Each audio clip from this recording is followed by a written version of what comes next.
Olá, irmãos, como vão? Prazer enorme estar falando para vocês.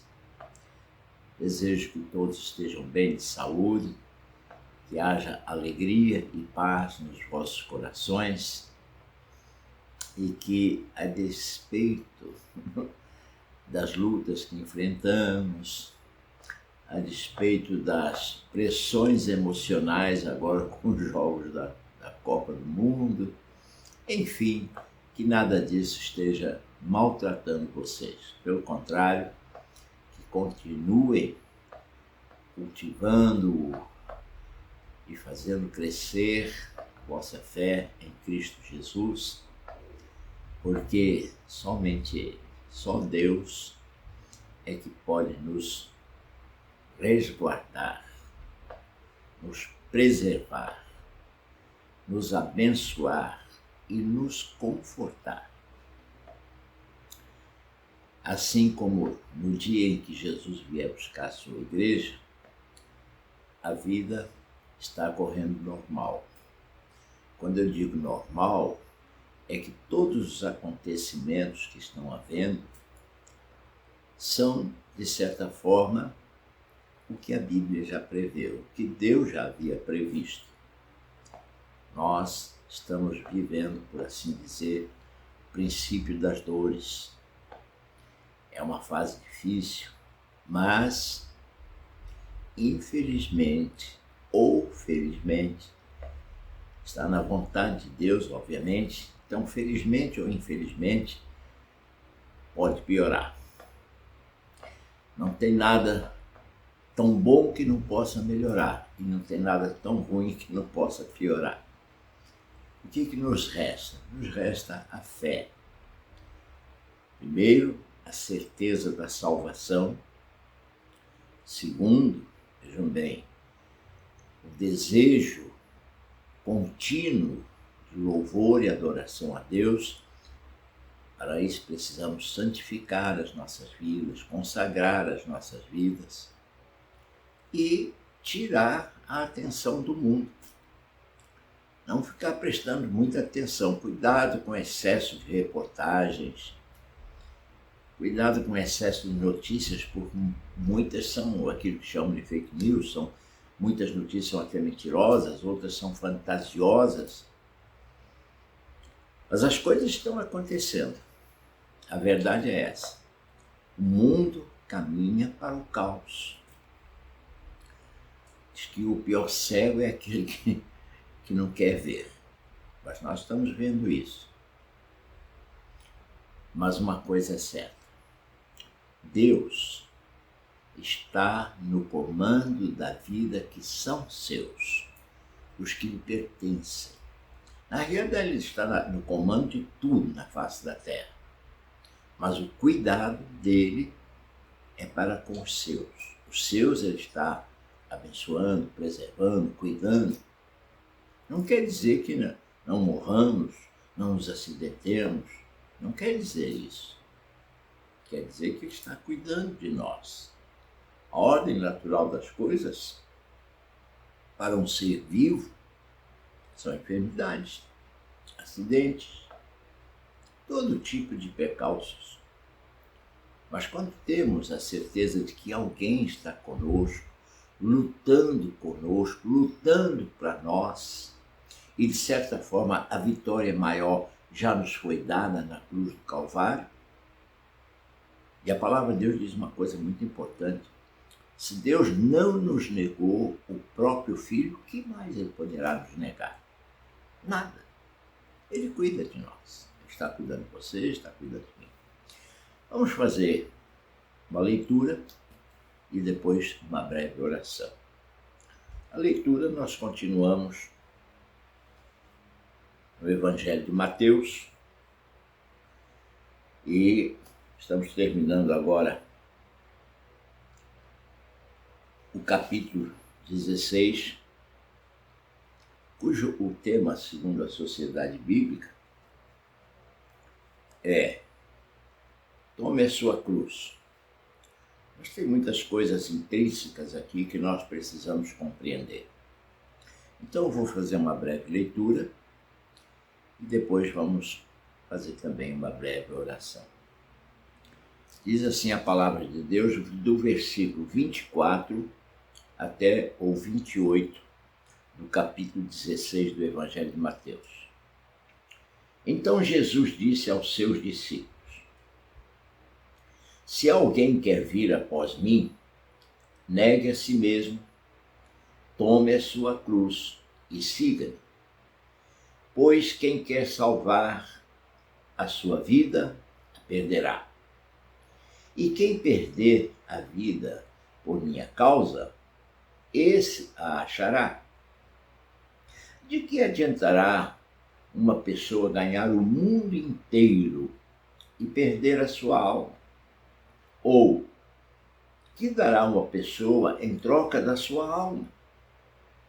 Porque o Filho do Homem há de vir na glória do seu Pai, com os seus anjos, e então retribuirá a cada um conforme as suas obras. Em verdade lhes digo que dos que aqui se encontram, existem alguns que não passarão pela morte, até que vejam o Filho do Homem vir no seu reino. Somente até aí, oremos ao Senhor. Querido Deus e Pai, mais uma vez, Senhor, louvamos o Teu santo nome e buscamos a Tua face através desta oração, na qual, Senhor, eu empenho a minha fé, o meu amor, o meu desejo, Senhor, de que tenhamos uma vida digna na Tua presença. Mas, Senhor, neste momento, sabemos que não está muito fácil viver nesse mundo. Tu, porém, tens cuidado de nós, continuas cuidando de nós. E a despeito de todos os acontecimentos que não estão alheios a ti, pelo contrário, tu sabes, tu conheces, uma coisa é certa: o teu amor por nós é algo insondável. E eu quero te pedir, Senhor, que todos os teus filhinhos que estão do outro lado ouvindo a minha voz, que eles ouçam a tua voz, aquela que vai lá no fundo da sua alma. Não é exatamente apenas o pastor, mas é a tua palavra, e é isso que importa, Senhor. Porque eu sei que a tua palavra retrata a tua vontade. É a tua vontade que precisa ser feita. Então, Senhor, em nome de Jesus, pela unção do teu Espírito Santo, possamos agora não apenas falar, que é o que eu estou fazendo, mas também ouvir, que é o que os teus filhos do outro lado estarão fazendo. Ouvir a tua palavra. Inspira-nos, ó Deus, pelo teu Espírito, para que falemos aquilo que te apraz. E os teus filhos sejam alimentados pela palavra. Usa-nos segundo o teu querer. É o que te pedimos e agradecemos em nome de Jesus. Amém e amém. Então, queridos, a palavra de Deus, ela é viva e eficaz. E se ela é viva, e é viva para sempre, ela não morre. Porque Deus não morre. Se Deus não morre, sua palavra não morre. Então, o que foi dito aqui para os discípulos, continua sendo dito para nós hoje. Repercute para nós. Porque nós, os servos de Deus, somos discípulos de Cristo. Toda pessoa que recebe Cristo como Senhor e Salvador, intrinsecamente passa a ser seu discípulo. Se a aceitação é verdadeira, o chamado de Deus prevalece e a nossa obediência se faz necessária. Então, Ele é o Senhor e nós somos os servos. O Senhor manda e o servo executa. Manda quem pode e aceita quem tem juízo. Acata quem tem juízo.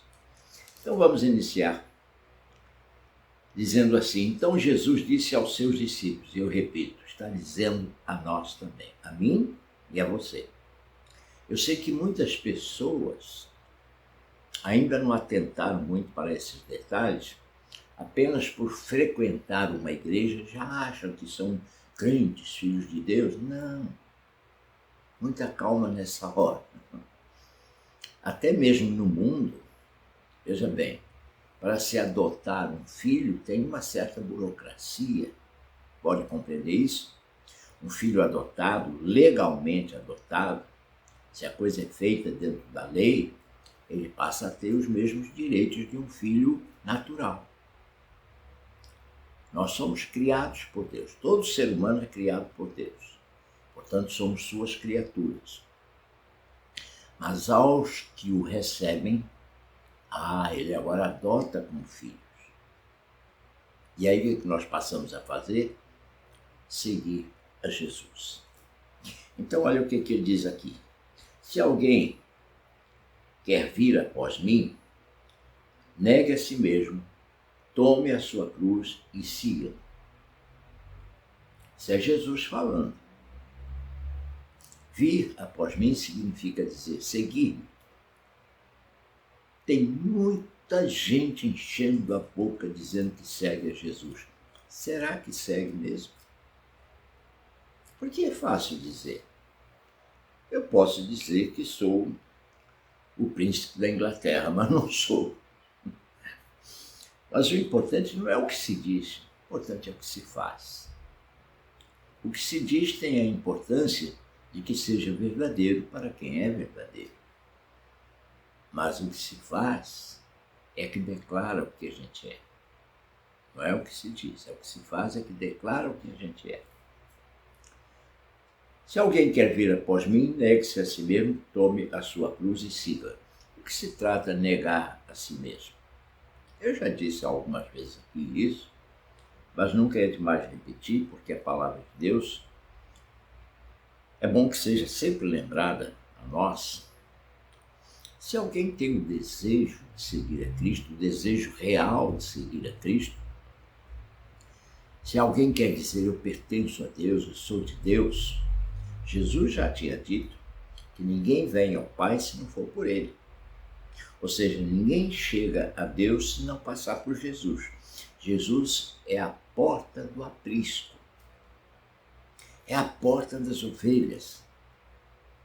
É só quem entra pela porta é que se torna filho de Deus.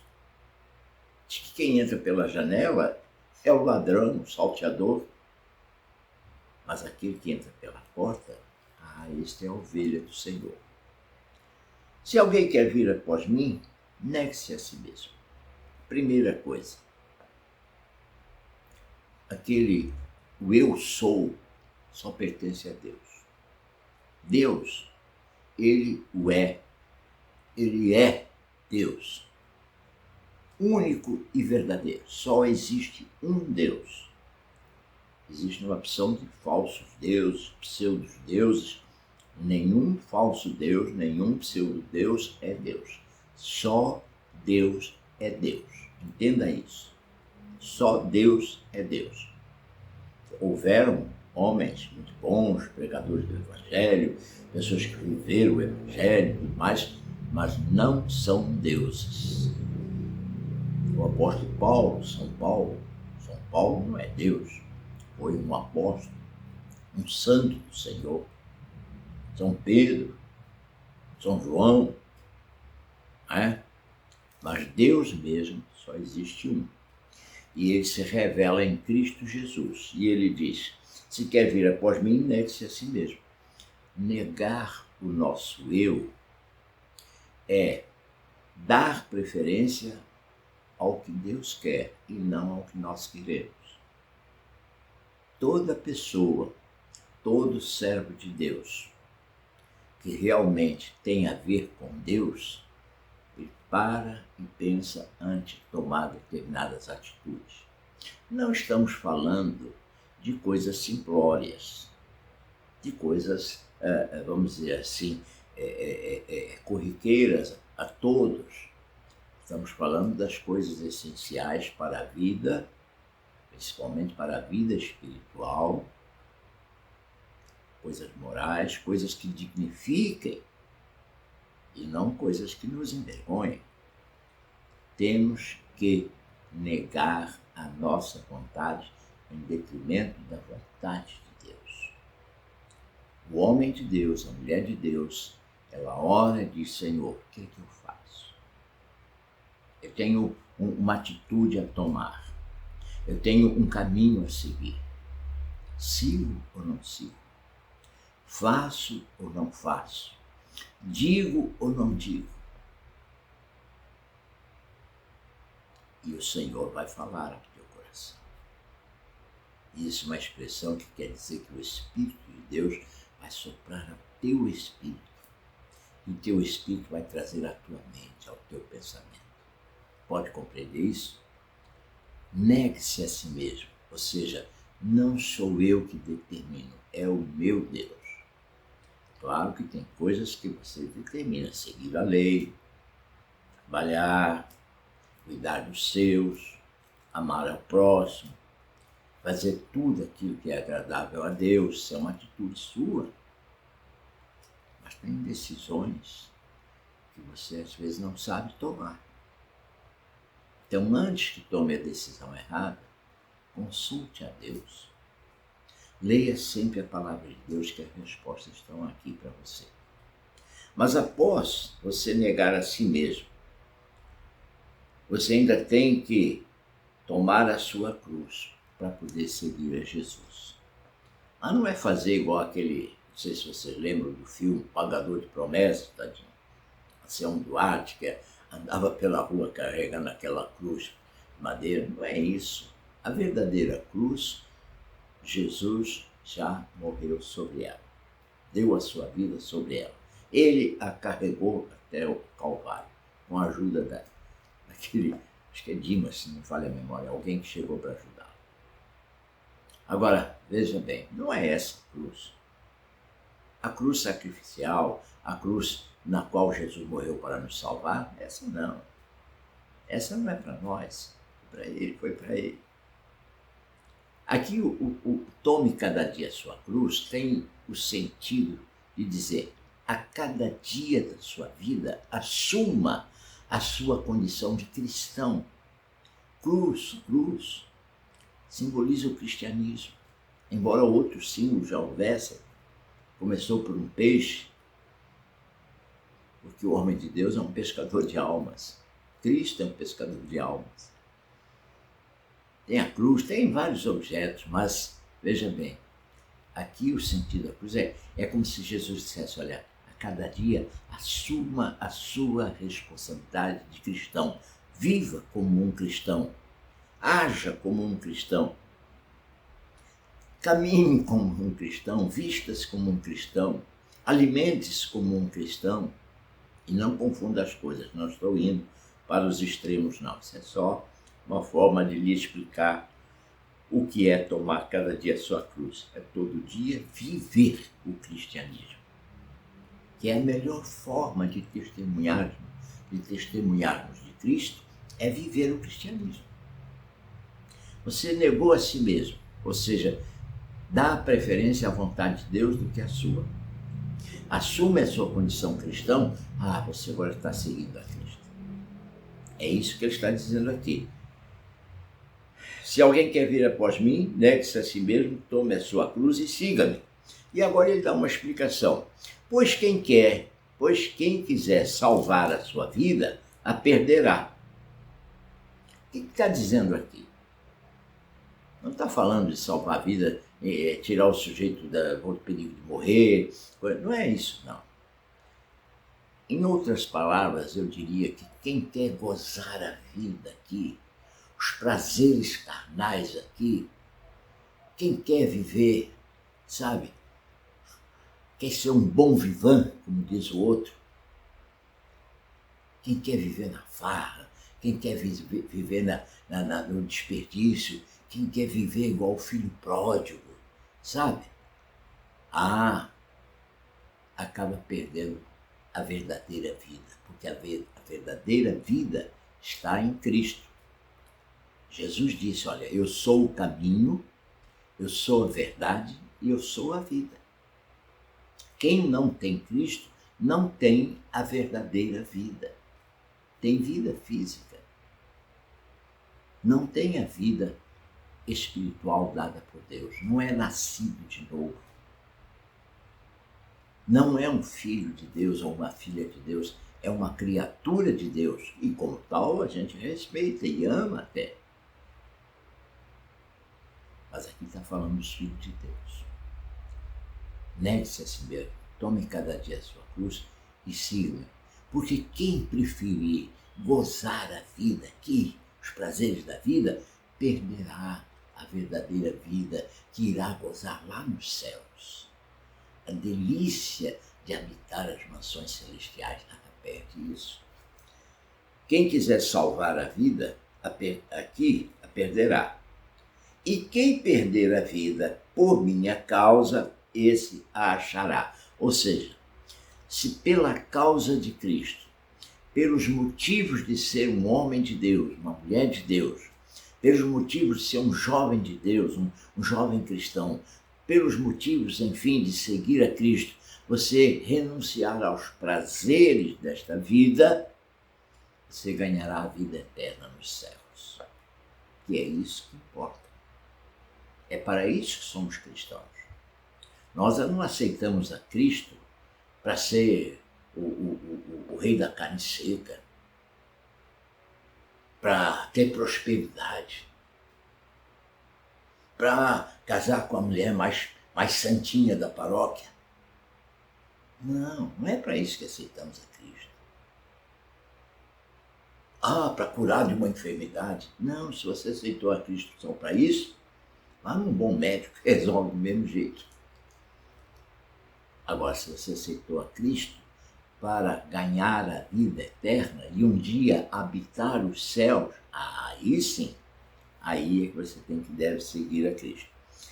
Pois quem perder aqui a vida por minha causa, esse a achará. Aí ele dá uma comparação aqui muito importante. De que adianta uma pessoa ganhar o mundo inteiro e perder a sua alma? Isso aí é uma coisa terrível, que tem pessoas que vivem pela ganância. Pela ganância. Onde vê uma chance de ganhar mais do que merece, como diz o outro. Quando vê uma chance de surrupiar alguma coisa, quando vê uma chance de enganar alguém, tem tanta gente sendo enganada agora, os incautos, aqueles que caem no conto do vigário, e são tantos, os golpes dados pelo celular, mas a maioria cai por ganância. Eu morei pegado a uma delegacia na década de 60, em Caxias, Avenida Plínio Casado 311, era onde era a delegacia de Caxias antigamente. E a gente aprende coisas. A gente aprende coisas que valem pela vida toda. E tinha um delegado que dizia assim: quando alguém vem aqui se queixar que caiu no ponto do vigário, eu dou-lhe uma bronca. Porque quem cai no ponto do vigário é porque está cheio de ganância e quer ganhar mais do que está ganhando. Não é ganhar mais com trabalho, um aumento de salário, não. O cara ganha um salário mínimo e vem alguém te oferecer uma coisa que vai te dar 100, 200 salários mínimos de lucro. Você vai cair nessa por quê? Não faça isso. Não faça isso.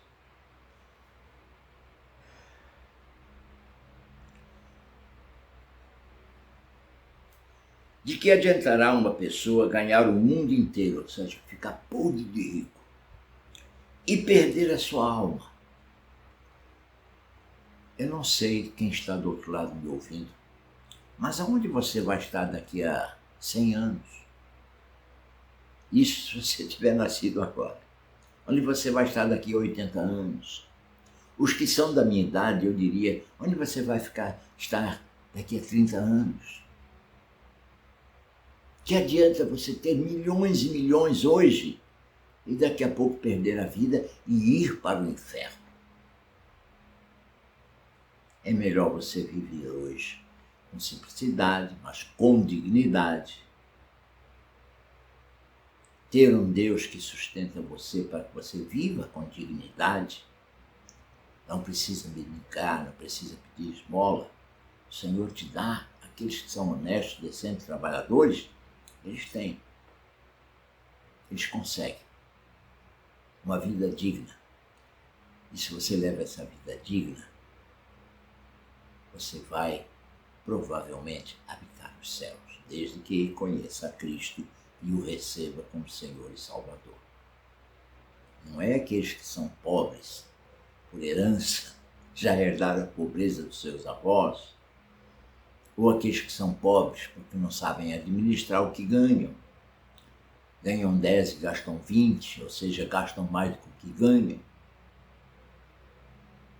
Ou não têm uma fonte de renda certa porque não se sacrificam para trabalhar num lugar, num emprego certo, por menor que seja o salário, mas que seja digno. Uma coisa é certa: se você é ganancioso, você provavelmente vai perder a sua vida eterna nos céus. Aí ele diz: ou que dará uma pessoa em troca da sua alma. O que você tem para trocar para a salvação da sua alma? O dinheiro? Eu sou rico, eu tenho milhões no banco, eu vou comprar a minha salvação. Não faça isso. Não faça isso, porque uma das maiores igrejas que existe fez isso. Iludiu muita gente que já foi para o inferno, mas foi iludida pelos enviados dessa igreja para comprar a sua salvação. E com isso, sesmarias, prédios, bens, reinos foram dados para essa igreja em troca do reino dos céus, o qual muitos não alcançaram. Somente aqueles que realmente recebem a Cristo como Jesus, como Senhor e Salvador. Não estou falando religião, preste atenção. Não estou falando em nome de religião. Estou falando que a Bíblia ensina. Bíblia cristã, Bíblia católica, a verdadeira Bíblia, ela diz isso. Pode compreender isso? Não interpretem mal, porque não estou acusando ninguém aqui, não estou dando nome aos bois. E não quero julgar também, é apenas uma realidade. A absolvição dos pecados você só encontra em Deus.